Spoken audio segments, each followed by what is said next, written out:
नमस्कार आदाब, मैं सैयद तकवी एक बार फिर से मिडिल ईस्ट की खबरों के साथ हाजिर हूँ। मिडिल ईस्ट में जिस तरीके से तूफान चल रहा है, पूरी दुनिया परेशान है। लेकिन सवाल वही है, क्या मिडिल ईस्ट तूफान के लिए तैयार है? क्या हिजबुल्लाह फिर से मजबूत हो रहा है या अभी भी मजबूत है? 2013 में और फिर 2015 में सीरिया में पहली बार बड़े पैमाने पर विद्रोह विरोधी अभियान चरम सीमा पर था और हिजबुल्लाह नेता नसरुल्लाह ने अरब और मुस्लिम दुनिया को ये याद दिलाया था उस वक्त कि तब विद्रोह विरोधी प्रचार के हाइब्रिड युद्ध में दुनिया डूबी हुई थी और उन्होंने कहा कि अगर दमिश्क गिर गया तो पूरा प्रतिरोध ढह जाएगा। इजरायली शासन और संयुक्त राज्य अमेरिका ने तुर्की के माध्यम से तत्कालीन सीरियाई राष्ट्रपति बशर अल असद से अंतिम रियायत के लिए दबाव डाला था।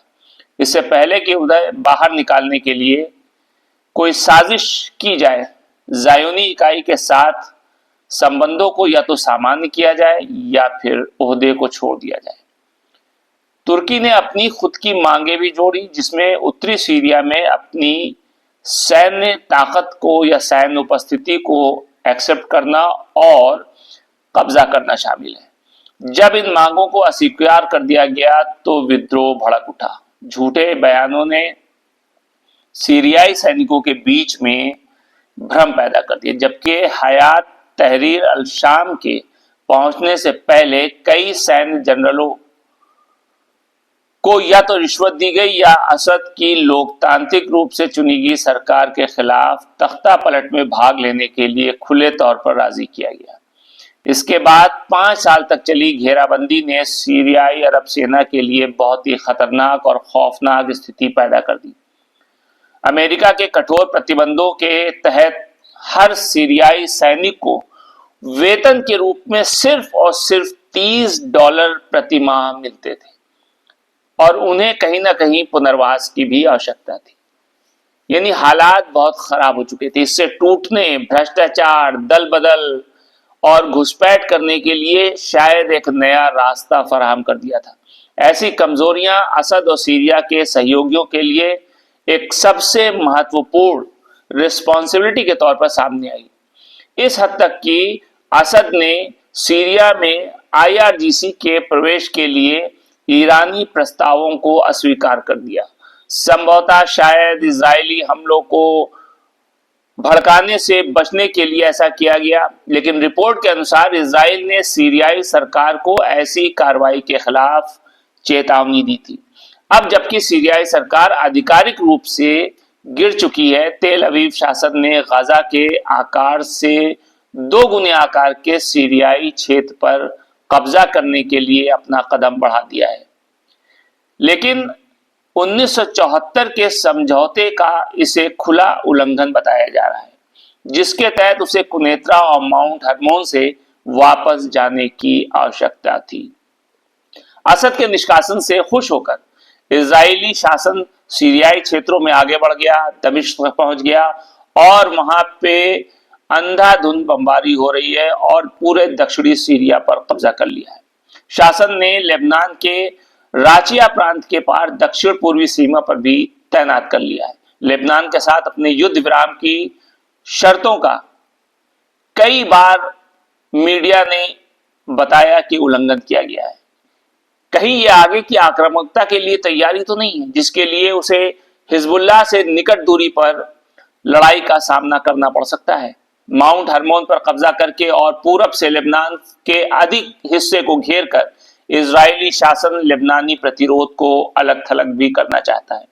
इसका मकसद सीरिया से लेबनान तक उन रास्तों को, जिन रास्तों के सहारे चीजें पहुंचाई जाती हैं और फिलिस्तीनी प्रतिरोध गुटों को हथियार पहुंचाए जाते हैं, शायद उसको रोकना है, खास करके कब्जे वाले पश्चिमी तट पर। अमेरिका उसके सहयोगियों द्वारा समर्थित समूहों के हाथों सीरिया के पतन के बाद ज़ायोनी इकाई ने 2 दिनों में 310 से अधिक सीरियाई सैन्य और नौसैनिक स्थलों, गोदामों, हवाई अड्डों पर बमबारी की, व्यवस्थित रूप से उन सारे उपकरणों को बर्बाद कर दिया और कहीं ना कहीं जो देश था उसको विसैन्यीकृत कर दिया, यानी कि सैन्य क्षमता से खत्म कर दिया। ये अभियान इस बात की यकीन दहानी कराता है कि सीरिया रक्षाहीन बना रहे, जिससे हथियार विरोधियों के हाथों में ना पड़े। सीरिया में मोहम्मद अल जुलानी ने कहा कि वो तेल अवीव शासन के साथ युद्ध करने के लिए तैयार नहीं है। इसके बजाय उसने अपने समर्थकों के निर्देशानुसार हिजबुल्लाह और ईरानी सेना को निशाना बनाने का विकल्प चुना है। पिछले हफ्ते की घटनाएं पूरे तरीके से अजीबोगरीब थीं और तेजी के साथ घटित हुई। असद का जाना प्रतिरोध मोर्चे के लिए अच्छी खबर नहीं है, लेकिन मोर्चा व्यक्तियों और संस्थाओं पर निर्भर भी नहीं करता है। इसीलिए एक बहुत अहम सवाल सामने आ रहा है कि क्या हिजबुल्लाह खत्म हो चुका है या फिर से वो मजबूत हो रहा है। ईरान के इस्लामी नेता आयतुल्लाह अली खामनाई ने भाषण में अपने कहा कि प्रतिरोध पर दबाव से ताकत पैदा होती है, प्रतिरोध खत्म नहीं हो सकता, ये केवल मजबूत होता है। प्रतिरोध के भविष्य के बारे में जो लोग परेशान, उन लोगों को सामाजिक विघटन के बीच अवसरों को तलाश करना चाहिए, ऐसे माहौल में जिसमें प्रतिरोध ऐतिहासिक रूप से पनपा है। मिसाल उन्होंने दी कि इराक में दाइश आतंकवादी समूह के उभरने के बाद हशद अल शाबी का उदय हुआ। यमन में अरब बसंत के बाद सत्ता के लिए संघर्ष ने अंसारुल्लाह आंदोलन को मजबूत किया। इसी तरह लेबनान के गृह युद्ध और इजराइल के कब्जे के दौरान हिजबुल्लाह प्रमुखता से उभरा। अब इस जमीन को छोड़कर सभी तरफ से नाकाबंदी की गई है। लेबनान को तुलनीय चुनौतियों का भी सामना करना पड़ रहा है। हालांकि लेबनानी प्रतिरोध आंदोलन लगभग 2 दहाई से ऐसी चीजों की तैयारी कर रहा है। ये सच है कि इजरायली शासन को लगभग 70 दिनों के बेलगाम आक्रमण के बाद युद्ध विराम समझौते की मांग करने के लिए मजबूर होना पड़ा। ये शायद कहीं ना कहीं इस बात की तरफ इशारा करता है कि क्या हिजबुल्लाह अभी भी एक ताकत के रूप में वहां मौजूद है या हिजबुल्लाह खत्म हो चुका है। हालांकि गाजा पूरी तरीके से खत्म हो चुका है और सारे बड़े बड़े जो नेता थे वो सब मारे जा चुके हैं। अमेरिका द्वारा संचालित 2005 की रंग क्रांति, जिसका मकसद सीरिया और लेबनान के बीच संबंधों को तोड़ना था, लेबनानी प्रतिरोध के लिए वो एक कहीं ना कहीं वार्निंग थी कि वो अपनी घरेलू ताकत और क्षमताओं को मजबूत करे। 2006 से गाजा और 2015 से यमन पर घेराबंदी के बावजूद दोनों प्रतिरोध आंदोलन पुराने भंडार का इस्तेमाल करते हुए और घरेलू क्षमताओं का विकास करते हुए आगे बढ़ते रहे। कमांडर जनरल कासिम सुलेमानी का नाम शायद याद हो कि उनके नेतृत्व में प्रतिरोध धुरी के अलग अलग गुटों ने अपनी ताकत को भी बढ़ाया था और क्षेत्रीय निर्भरता जो थी उसको मजबूत किया था। खास तौर से हिजबुल्लाह ने ड्रोन और मिसाइल उत्पादन में स्वतंत्रता का प्रदर्शन किया, यानी उनके भूमिगत भंडार में सीरियाई मिसाइलें शामिल हैं, जो इसे दुनिया की सबसे बड़ी ताकत के रूप में शायद दर्शाने की कोशिश करती हैं। हसन नसरुल्लाह ने भी जनवरी में एक बयान दिया था जिसमें उन्होंने कहा था कि हिजबुल्लाह के पास इतनी ज्यादा खुद की बनाई हुई मिसाइलें हैं कि शायद वो उन्हें बेचना शुरू कर सकता है। और बाद में विशाल इमाद 4 सटीक रॉकेट सुविधाओं की झलकियां भी दुनिया के सामने आई थी, जो कहीं ना कहीं उनके जो एम्युनिशन डिपार्टमेंट था या उसका जो भंडार था, शस्त्रागार, उसके तरफ एक मजबूत इशारा देती है। और हिजबुल्लाह के नाकाबंदी के इस अनुभव ने इसे सीरिया से अलग थलग पड़ने सहित हर स्थिति के लिए तैयार किया। 2011 में हिजबुल्लाह के हथियारों और लेबनान की जो जीवन रेखाओं थी उनको भी निशाना बनाया गया और बनाते हुए ईरान से सीरिया के जरिए लेबनान में उस रास्ते को काटने की कोशिश की गई जिस रास्ते से सीरिया के जरिए मदद की जा रही थी। इन रास्तों ने 2019 के बाद लेबनान के आर्थिक संकट के दौरान ईंधन, दवा जैसी जरूरत की चीजें और आवश्यक संसाधन, ये सब चीजें दी, जिसने देश को कहीं ना कहीं मेडिकल देखभाल और बिजली से भी महरूम कर दिया था। सीरिया के अमेरिकी नेतृत्व वाले इस खतरनाक मकसद को पूरी दुनिया ने देखा। देश और क्षेत्र को पूरी तरीके से राजनीतिक और आर्थिक अधीनता में डुबो दिया गया।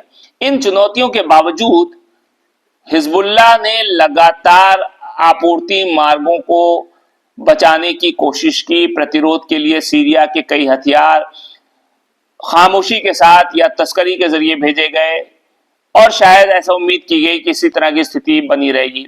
और याद रखिए कि असद ने 2011 में एक बयान दिया था कि तस्करी को रोका नहीं जा सकता। उन्होंने हिजबुल्लाह की समुद्र और इराक के साथ सीरिया की सीमाओं तक पहुंचने को देखते हुए बात कही थी। हिजबुल्लाह पर प्रतिबंध नहीं है, उनके पास एक तरफ समुद्र एक तरफ सीरिया है और सीरिया की सीमा के एक हिस्से पर इराक मौजूद है। उन्होंने कहा कि आप चाह कर भी तस्करी नहीं रोक सकते, लेकिन अब असद वहां नहीं है। हिजबुल्लाह इन सारी चीजों के बीच जमीन के ऊपर और नीचे दोनों रास्तों से शायद आगे बढ़ने की कोशिश करता रहेगा, जबकि सीरिया में 50 से ज्यादा समूहों की मौजूदगी कई तरह की चुनौतियां वहां पेश कर रही हैं। उनके विभाजन और इजरायली जो हमले हैं उससे भी प्रतिरोध का जो ताकत है वो कहीं ना कहीं कम हो रही है। जैसा कि अभी हाल ही में ईरानी सुप्रीम लीडर आयतुल्ला खामेनेई ने कहा था कि उत्पीड़न और कब्जे के बीच ये प्रतिरोध मजबूत होता रहेगा, लेकिन क्या सही में मजबूत होगा या पूरी तरीके से चीजें खत्म हो चुकी है? इस्लामिक क्रांति के नेता ने निराशा के साथ साथ दुश्मन को कम आंकने के खिलाफ भी एक वार्निंग दी। उन्होंने असफलताओं को स्वीकार किया, लेकिन समर्थकों को याद दिलाया कि प्रतिरोध मोर्चा एक कमजोर इकाई नहीं है, प्रतिरोध एक विश्वास है, एक विचार है। उन्होंने जोर देकर इस बात को कहा था कि दबाव केवल इसे मजबूत करता है, लेकिन क्या ऐसा होगा ये आने वाला वक्त बताएगा। नमस्कार।